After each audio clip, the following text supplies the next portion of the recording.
Most people drive right past roadside furniture like this, but not my husband. He snags them up and heroically brings them home to me. Next 3 minutes, I'm gonna take this sad piece of roadside garbage and make it profitable. First glance, it's rough. It's scratched up, it's outdated, and definitely not something most people would bring home. But here's the secret.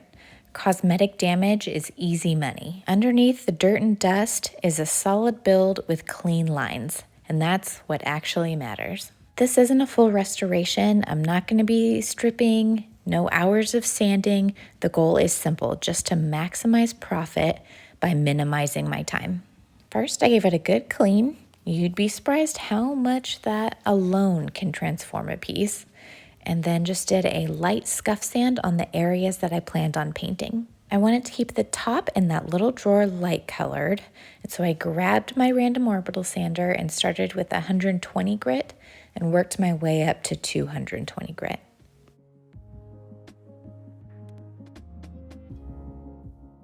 Naturally, sanding is going to kick up some dust particles, so just grabbed a clean towel and wiped down the piece so it was ready for shellac painting. I went with a lighter paint color, and so just grabbed some dewax shellac and put it on the areas that I was going to paint so that there wouldn't be any wood tan and bleed through. Here's a quick look at the top to see what that looked like after sanding.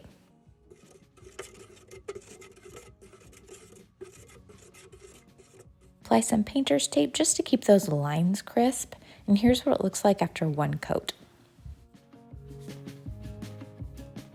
Applied one more coat to the base and then moved on to the top where I applied several rounds of wipe-on polyurethane. On end tables that get so much traffic and use, I usually do at least 3 coats of polyurethane, usually more like 5, just to make sure that it's really, really protected. I had some leftover contact paper from a different project that I had done, and so just used that to line the little drawer, just to give it a nice clean finished look. Quick reminder of where we started with this little roadside find. And here is the after. Just a couple hours work and very minimal cost, and now it's ready for its next home. If snagging up other people's garbage so you can turn it around and make profit is your thing, stick around because we got a lot more of those coming down the pipeline.